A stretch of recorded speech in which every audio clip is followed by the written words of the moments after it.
NSS agriculture institute के online platform पे सभी कृषि योद्धाओं का स्वागत है। एक बार फिर से अपन बात करते हैं अपनी महत्वपूर्ण जो प्रश्नोत्तरी थी, जो आपके एग्रीकल्चर सुपरवाइजर, जो भी बच्चे जो सीयूटी है, जो जेईटी जो तैयारी कर रहे हैं, उन बच्चों की जो महत्वपूर्ण जो प्रश्नोत्तरी है उनकी बात अपन करते हैं।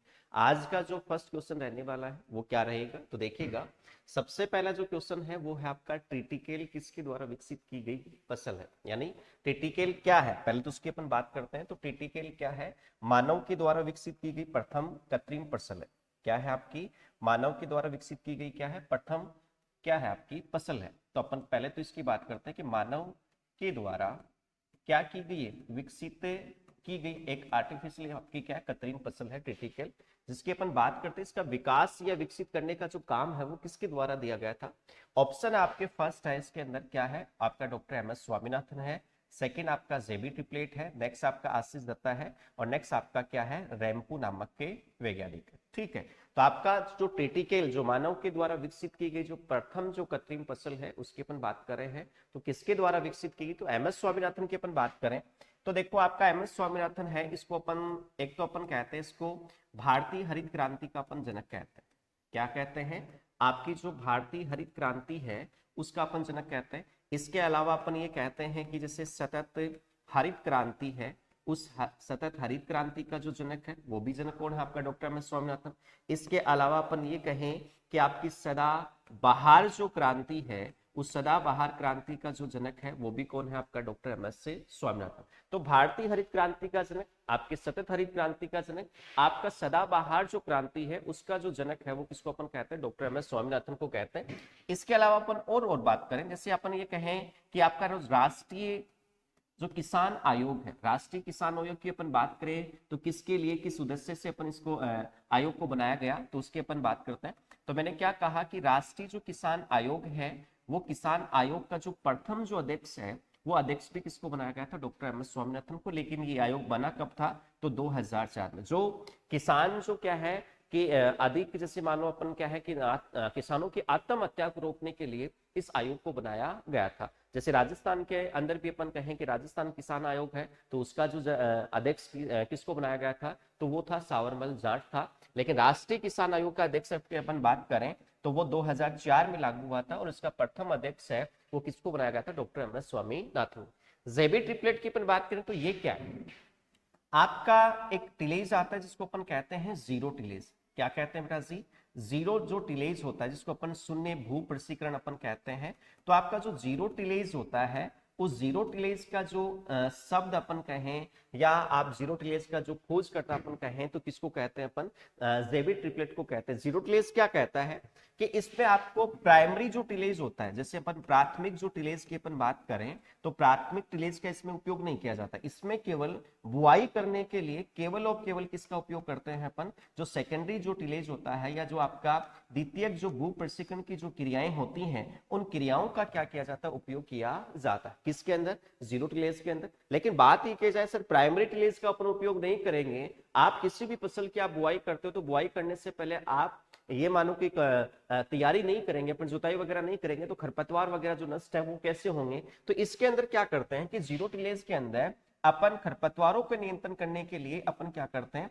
खरपतवार नाशी का उपयोग करते हैं। किसका उपयोग करते हैं? खरपतवार नाशी। और आपकी जीरो टिलेज के अंदर सबसे ज्यादा काम में ली जाने वाली जो हर्बिसाइड या उपयोगी होती हैं, वो है बेटा जी आपकी कौन सी? एक तो आता है आपका डाइक्वाट है, दूसरा आता है आपका कौन सा? पेराक्वाट है, और एक आता है आपका ग्लाइफोसेट। तो आपके ये जो खरपतवारनाशी हैं, इनको अपन जीरो टिलेज खरपतवारनाशी भी अपन कहते हैं, या जीरो टिलेज की बैकबोन या रीढ़ की हड्डी भी इनको कहा जाता है, क्योंकि जीरो टिलेज में इनका सबसे ज्यादा क्या किया जाता है? उपयोग किया जाता है खरपतवारों को नष्ट करने के लिए। तो जीरो टिलेज है वो सब देने वाला वैज्ञानिक कौन? आपका जेबी ट्रिपलेट है। नेक्स्ट देखिएगा, आशीष दत्ता। आशीष दत्ता ने क्या किया था?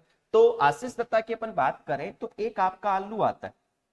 क्या आता है बेटा जी? एक आपका क्या है? आलू है। उस आलू को अपन कहते हैं क्या? प्रोटीटो कहा जाता है। क्या कहा जाता है? आपका प्रोटीटो इसको कहा जाता है। आपका ये जो प्रोटीटो है, इस प्रोटीटो का जो निर्माण है, वो निर्माण किसने किया था? आपके आशीष दत्ता ने किया। निर्माण करने के लिए किसका उपयोग किया जाता है? तो एक आपका खरपतवार आता है जिसको अपन कहते हैं बेटा जी क्या? जंगली चौलाई। क्या कहते हैं? जंगली चौलाई, जिसका वैज्ञानिक नाम होता है बेटा जी क्या? अमेरेंथस विरिडस होता है, तो उसका उपयोग करके आशीष दत्ता ने किसका निर्माण किया था? आपके प्रोटीटो। लेकिन प्रोटीटो है क्या? तो प्रोटीटो है बेटा जी एक प्रोटीन युक्त आलू होता है। क्या होता है? एक प्रोटीन युक्त आलू होता है, और उसको अपन क्या कहते हैं? प्रोटीटो। और इस प्रोटीटो का जो निर्माण है वो निर्माण किसने किया था? आपके आशीष दत्ता नामक वैज्ञानिक ने किया था। किस खरपतवार का उपयोग करते हुए? तो आपका जंगली चौलाई का उपयोग किया था। नेक्स्ट आपका चौथा ऑप्शन आता है रैंपो। रैंपो ने क्या किया था कि आपकी मानव के द्वारा जो निर्मित जो प्रथम जो फसल आपकी ट्रिटिकेल है, वो ट्रिटिकेल का निर्माण किया। ट्रिटिकेल के अपन और बात करते, देखिएगा आपका जो ट्रिटिकेल है क्या है? ट्रिटिकेल है, जो आपकी जो मानव द्वारा कृत्रिम जो फसल है उसकी अपन बात करें तो ट्रिटिकेल है जो एक आप मानव के द्वारा निर्मित की गई फसल है, लेकिन किसके क्रॉस से या किसके संकरण से विकसित की गई है? तो आपका गेहूं और आपकी जो राई है इनके संकरण से विकसित की गई, या इसे दोनों फसलों के संकरण से विकसित की गई आपकी क्या है? फसल है। इनका जो निर्माण की अपन बात करें कि भाई निर्माण किया किसने, तो इसका निर्माण किया था आपके रैंपो नामक वैज्ञानिक ने किया। किसने किया था? रैंपो नामक वैज्ञानिक के द्वारा इसका क्या हुआ था? आपका निर्माण हुआ था आपकी ट्रिटिकेल। लेकिन अपन कहें कि इसका जो वैज्ञानिक नाम, इसका जो बोटनिकल जो नाम होता है वो क्या होता है? आपका सिकेल सीरियल होता है। क्या होता है? सिकेल जो सीरियल है इसका वैज्ञानिक नाम अपन कह सकते हैं। तो ट्रिटिकेल का जो निर्माण है वो निर्माता की अपन बात करें तो किसने किया था? आपके रैंपो ने। तो आपका जो क्वेश्चन था क्या था कि जो ट्रिटिकेल है उस ट्रिटिकेल का जो निर्माण है वो निर्माण किसके द्वारा विकसित किया गया था, या निर्माण किसके द्वारा किया गया था? तो आपका रैंपो नामक वैज्ञानिक। तो आपका आंसर क्या माना जाएगा बेटा? सी रैंपो। आपने एमएस स्वामीनाथन की भी अपन ने बात की, जेबी ट्रिपलेट की भी अपन ने बात की, और आपका जो आशीष दत्ता है उसकी भी अपन ने बात की, लेकिन आंसर क्या होगा आपका? रैंपो। इसी क्रम में अपन नेक्स्ट क्वेश्चन की ओर अपन बढ़ते हैं। तो चलिएगा नेक्स्ट क्वेश्चन को अपन देखें तो देखिएगा कि भारत में कुल कितने कृषि विज्ञान केंद्र, या कृषि विज्ञान का मतलब क्या हो गया आपका? केवीके हैं वो कितने? तो हाउ मेनी ऑफ आपका कृषि विज्ञान जो केंद्र है केवीके आर इन इंडिया, जो आपकी इंडिया के अंदर या जो भारत है उसके अंदर टोटल आपके जो केवीके है वो कितने? देखो टोटल जो संख्या है वर्तमान स्थिति के अंदर, वर्तमान स्थिति की बात करें तो 731 है। कितने हैं? 731 है। लेकिन अपन ये कहें कि आपका जो भारत है उस भारत का जो फर्स्ट जो केवीके है वो फर्स्ट केवीके कहां स्थापित हुआ, कब स्थापित हुआ? तो वो स्थापित हुआ था 1974 में। भारत का जो फर्स्ट जो केवीके है वो कब स्थापित हुआ? 1974 में। लेकिन हुआ कहां? तो ये हुआ था पांडिचेरी में। कहां स्थापित हुआ था? पांडिचेरी में हुआ। और पांडिचेरी कहां पड़ता है? तो आपका बेटा जी जो कोयम्बटूर है उस कोयम्बटूर में। कोयम्बटूर कहां पड़ता है? तो आपका तमिलनाडु के अंदर आता है। तो भारत का जो फर्स्ट केवीके है वो 1974 में आपके पांडिचेरी आपके कोयम्बटूर तमिलनाडु में स्थापित हुआ। लेकिन इसको फर्स्ट जो केवीके है इसको स्थापित करवाने के लिए यहाँ एक व्यक्ति की अपन ये कह सकते हैं सिफारिश लगी थी, और उस व्यक्ति का नाम क्या है बेटा जी? मोहन सिंह मेहता। तो मोहन सिंह मेहता की सिफारिश से आपका जो फर्स्ट जो केवीके भारत का वो कहां स्थापित हुआ? आपकी पांडिचेरी कोयम्बटूर तमिलनाडु के अंदर स्थापित हुआ था। और वो टोटल संख्या पूछी जाए तो टोटल संख्या कितनी है? 731 है। इसी क्रम में नेक्स्ट की बात करें तो बात ये भी तो पूछ सकता है कि राजस्थान का फर्स्ट केवीके कब स्थापित हुआ था? तो राजस्थान का जो फर्स्ट केवीके है वो स्थापित हुआ था 1976 में, यानी 1976 के अंदर स्थापित हुआ था। लेकिन 1976 के अंदर कहां स्थापित हुआ था? तो आपके फतेहपुर सीकर में स्थापित हुआ था। कहां स्थापित हुआ था? फतेहपुर सीकर में। तो भारत का फर्स्ट केवीके आपके पांडिचेरी में, राजस्थान का फर्स्ट केवीके है वो कहां स्थापित हुआ? आपका फतेहपुर सीकर में स्थापित हुआ था। लेकिन टोटल संख्या की अपन बात करें कि टोटल संख्या कितनी है, तो राजस्थान के अंदर टोटल संख्या है बेटा जी कितनी? 47 आपके राजस्थान के अंदर क्या है? आपके केवीके कृषि विज्ञान केंद्र स्थापित है। टोटल भारत के अंदर पूछा जाए तो 731 जो है आपके कृषि विज्ञान केंद्र स्थापित है। तो भारत का फर्स्ट केवीके उसकी बात कर ली, राजस्थान के केवीके भी अपन बात किया, फतेहपुर में स्थापित है। इसी क्रम में नेक्स्ट क्वेश्चन के अपन और बढ़े तो देखिएगा आपका अपेडा। अपेडा का पूरा नाम क्या होता है? बहुत ही अच्छा क्वेश्चन है कि अपेडा है उसका पूरा नाम क्या है? Agriculture and proceed food export authority है। सेकंड है आपका एग्रीकल्चर एंड प्रोसीड आपका एक्सटीट्यू ड्यूरेशन अथॉरिटी है। या फिर आपका जो एग्रीकल्चर एंड जो आपका जो भी है उसकी अपन बात करें तो अपन ये भी ले सकते हैं, जैसे मतलब agriculture and proceed food protect export authority है, या agriculture and proceed food export duration development authority है। तो आपका अपेडा का पूरा नाम क्या होता है? अपेडा है वो क्या है? इसका पूरा नाम होता है agriculture and proceed food protect export and development. एक शब्द यहां छूट गया, आपका क्या आएगा यहाँ पे, डेवलपमेंट अथॉरिटी आएगा। तो अपेडा का जो पूरा नाम होता है वो नाम क्या होता है बेटा जी, आपका एग्रीकल्चर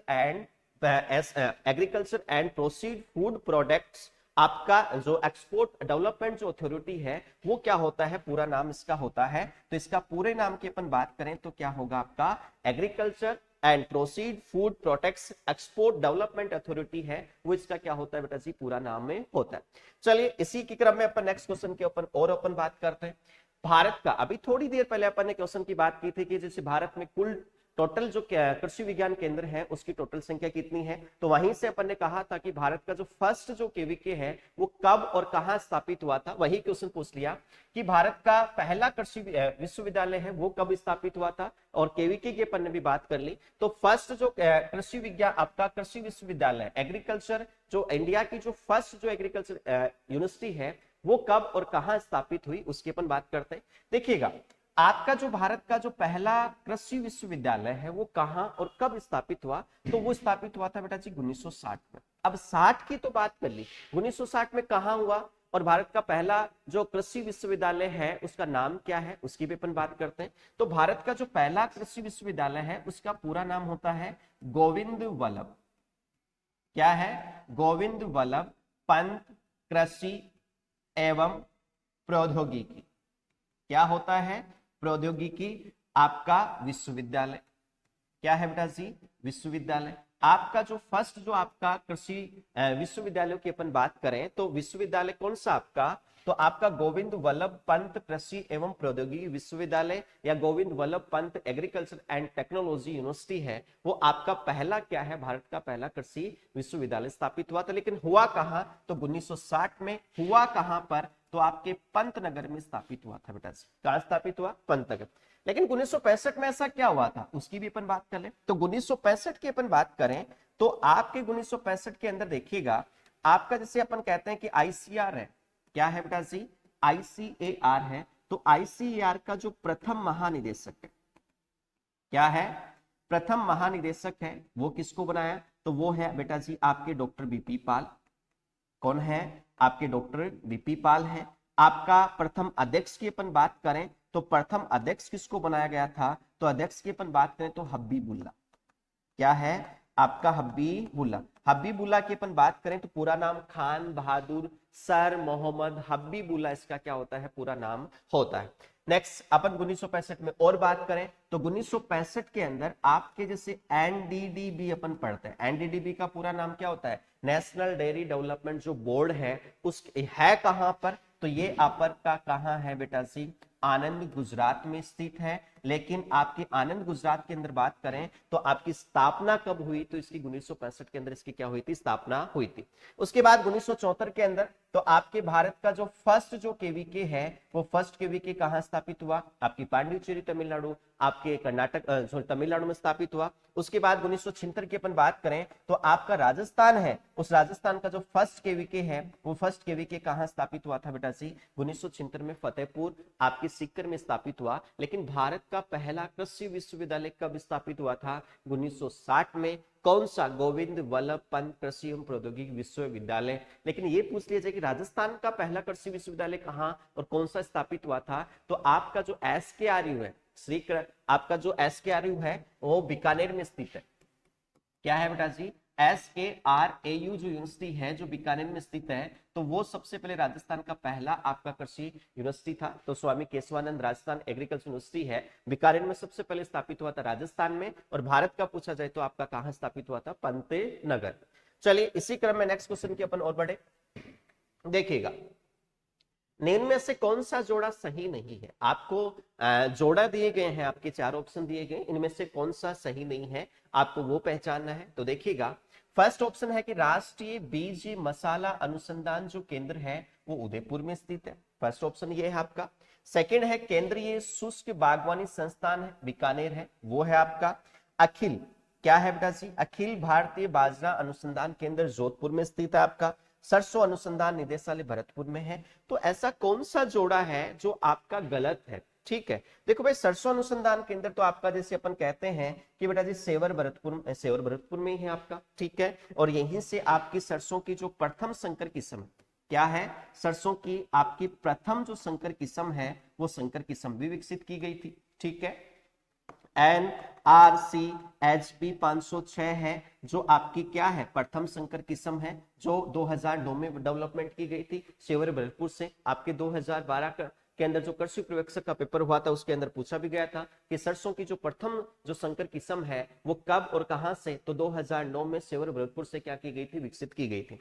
नेक्स्ट देखिए कि अखिल भारतीय बाजरा अनुसंधान जो केंद्र है, बात तो सही है जोधपुर में है, लेकिन इस बाजरा अनुसंधान केंद्र का अगर ये पूछ लिया जाए कि दूसरा जो केंद्र है वो कहां स्थापित है, कौन सा पूछ लिया जाए कि दूसरा जो केंद्र है वो दूसरा केंद्र कहां स्थापित किया गया है, तो वो किया गया है बेटा जी गुड्डा मलानी। कहां स्थापित किया गया है, गुड्डा मलानी। और गुड्डा मलानी कहां पड़ता है, आपके बाड़मेर में। हाँ बात सही है, अखिल भारतीय बाजरा अनुसंधान केंद्र जोधपुर में है, लेकिन दूसरा बाजरा अनुसंधान केंद्र कहां स्थापित किया गया है, तो वो स्थापित किया गया है बेटा जी गुड्डा मलानी आपके बाड़मेर में। नेक्स्ट आता है सेकंड क्वेश्चन के ऑप्शन के देखें तो केंद्रीय शुष्क बागवानी संस्थान, केंद्रीय शुष्क बागवानी CIH क्या है बेटा जी, CIAH की बात करें तो वो कहां स्थित है, आपके बीकानेर में स्थित है। उसके बाद अपन बात करें राष्ट्रीय बीज मसाला अनुसंधान केंद्र है, ये तबीजी में स्थित है बेटा जी। कहां है, तबीजी। तबीजी कहां पड़ता है, तो आपके अजमेर में पड़ता है। तो तबीजी अजमेर में स्थित आपका राष्ट्रीय बीजी मसाला, उदयपुर में नहीं। उदयपुर में तो जैसे आपके महाराणा प्रताप एग्रीकल्चर यूनिवर्सिटी है, आप मक्का का उत्कृष्टता केंद्र ये कह सकते हैं कहां पर स्थित आपके उदयपुर में। वल्लभ नगर उदयपुर के अंदर देखें तो आपका जैसे भैंस है उसका प्रजनन केंद्र स्थापित है, लेकिन उदयपुर में आपका केंद्रीय बीज मसाला अनुसंधान केंद्र नहीं है। तो आपका ये जोड़ा क्या है, गलत है। तो इसने यही पूछा है कि कौन सा जोड़ा सही नहीं है, तो आपका आंसर कौन सा होगा, आपका फर्स्ट आंसर होगा। चलिए इसी क्रम में नेक्स्ट क्वेश्चन के अपन और बढ़े। अंतरराष्ट्रीय मृदा वर्ष की अपन बात करें, अंतरराष्ट्रीय जो मृदा वर्ष है वो मृदा वर्ष कब कौन सा है वर्ष है, तो 2015 है, 2015 है, 16 है, सॉरी 2021 है, 2000 आपका 23 है। यानी आपके चार ऑप्शन दे रखे हैं, 2015, 16, 21, 2023 है। वो आपके कौन सा वर्ष है जो मृदा वर्ष घोषित किया गया। देखिएगा आपके मोटे अनाज होते हैं, क्या होते हैं बेटा जी, मोटे अनाज होते हैं। उन मोटे अनाजों का जो वर्ष है वो वर्ष तो है बेटा जी 2023। और मोटे अनाजों का राजा है वो अपन किसको कहते हैं, तो वो आप कमेंट बॉक्स में बताएंगे मोटे अनाजों का राजा किसको कहते हैं। वो आप कमेंट बॉक्स में आंसर देंगे कि मोटे अनाजों का राजा किसको कहते हैं। मैंने कह दिया मोटे अनाजों का वर्ष 2023 में है, लेकिन 21 की अपन बात करें तो 21 में कौन सा वर्ष है, तो आपके जैसे फल और जो सब्जी होती है, क्या होती है, फल व सब्जी का जो अंतरराष्ट्रीय जो वर्ष है वो वर्ष किस वर्ष को घोषित किया गया था, 2021 को। 2016 की अपन बात करें तो 2016 में इसको दलहन वर्ष घोषित किया गया। अंतरराष्ट्रीय कौन सा वर्ष, दलहन वर्ष घोषित किया गया। 15 बज गया, तीनों ऑप्शन की अपन ने बात कर ली है। 2023 में मोटे अनाजों का वर्ष है, 2021 फल व सब्जियों का वर्ष है, आपका 2016 है जो क्या है आपका दलहन वर्ष है। लेकिन 2015 की अपन बात करें तो वो है इसका आंसर, अंतरराष्ट्रीय मृदा वर्ष घोषित किया गया था 2015 को। चलिए इसी क्रम में नेक्स्ट क्वेश्चन की अपन और बात करें तो देखिएगा गरीब का दोस्त किसकी फसल को कहा जाता है। बहुत ही अच्छा क्वेश्चन है कि गरीब का दोस्त है वो किसको कहते हैं, आलू को कहते हैं, बैंगन का कहते हैं, मूंगफली का कहते हैं, आपका जो तिल है उसको अपन कहते हैं। तो गरीब का दोस्त है किसको कहते हैं, देखिएगा तिल है उसको तो कहते हैं गरीब आदमी का घी।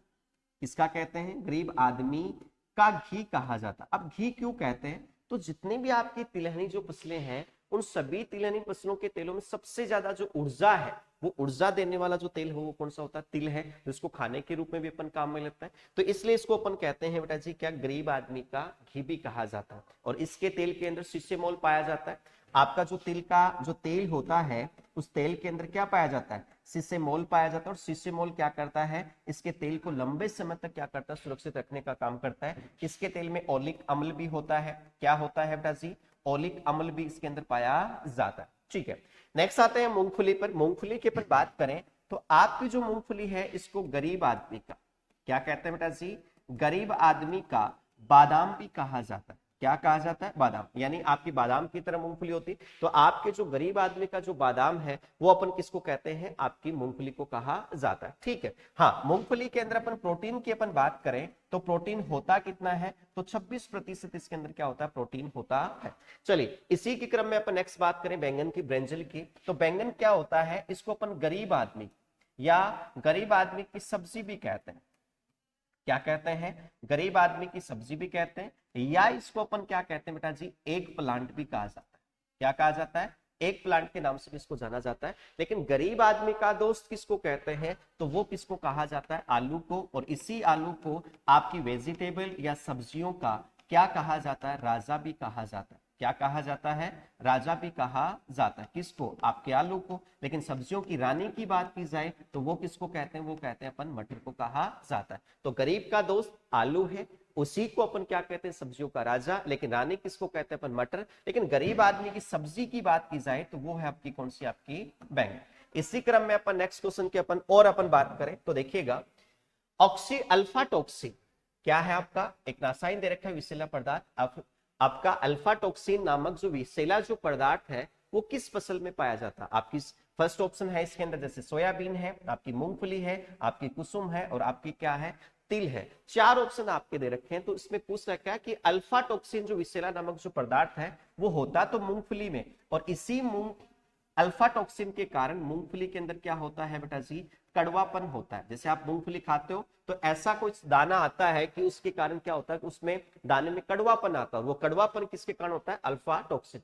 अल्फा टॉक्सिन का डेवलपमेंट होता कैसे, उसकी अपन बात करें तो आपकी जो मूंगफली है, उस मूंगफली का अगर आप स्टोरेज या भंडारण की अपन बात करें, वो भंडारण अगर अधिक नमी पर करते हो, क्या करते हैं, अधिक नमी पर करते हैं, तो अधिक नमी के कारण क्या होता है, एक फफूंद डेवलपमेंट हो जाती है या एक फफूंद विकसित होती है। और उस फफूंद का नाम है एस्परजिलस फ्लेविस। क्या नाम होता है, एस्परजिले एस्परजिलेसिस, सॉरी, आपका एस्परजिलिस फ्लेविस नामक जो फफूंद आती है, उस नामक फफूंद के द्वारा आपका एक रासायन का स्राव किया जाता है। और उस रासायन की अपन बात करें तो उस रासायन का नाम क्या होता है बेटा जी, आपका अफ्लाटॉक्सिन होता है।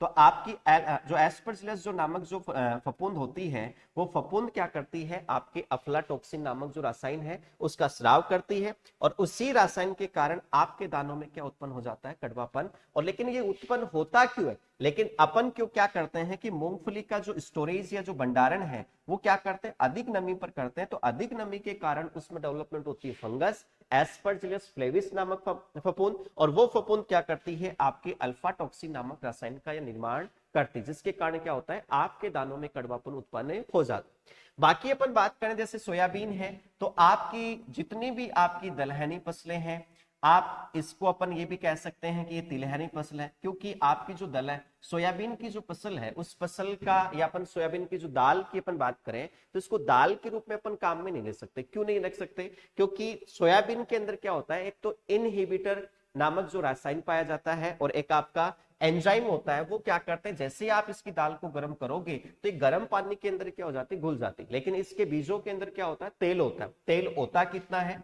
तो आपकी सोयाबीन के अंदर अपन कहें कि प्रोटीन की अपन बात करें और तेल की अपन बात करें, तो प्रोटीन तो होती है बेटा जी 40 से 42%, और तेल की मात्रा होती है बेटा जी 18 से 20% पाई जाती है। किसकी मात्रा, तेल की मात्रा। हाँ, उसके बाद क्या होता है कि जैसे सोयाबीन से तेल निकालने के बाद में जो अपशिष्ट बचता है उसको अपन क्या करते हैं, यूज करते हैं खाने में, और उसमें प्रोटीन होता है। और इसलिए आपकी सोयाबीन है, इस सोयाबीन के अंदर भरपूर मात्रा में प्रोटीन है, विटामिन है, खनिज लवण पाए जाते हैं। इसलिए सोयाबीन को अपन क्या कहते हैं बेटा जी, बिना हड्डी का मांस भी कहा जाता है। क्या कहा जाता है, बिना हड्डी का मांस भी कहा जाता है, या अपन इसको कह सकते हैं कि बोनलेस मीट भी कहते हैं। क्या कहते हैं, बोनलेस मीट भी कहा जाता है, या बिना हड्डी का मांस भी कहते हैं किसको, आपके सोयाबीन को। और ये क्या है, आसानी से अवेलेबल होता है, इसलिए गरीब आदमी का मांस भी कहते हैं इसको। क्या कहते हैं, गरीब आदमी का मांस भी कहा जाता है, किसको, आपकी सोयाबीन को कहा जाता है। ठीक है, तो आपकी सोयाबीन में दलहनी और तिलहनी दोनों फसल के रूप में इसको जाना जाता है। इसके अंदर प्रोटीन की बात करें तो 40 से 42%, तेल की बात करें तो 18 से 20%। सोयाबीन को अपन क्या कहते हैं, एक तो बिना हड्डी का मांस, आपका बोनलेस मीट, और इसी को अपन क्या कहते हैं, गरीब आदमी का बादाम भी कहते हैं।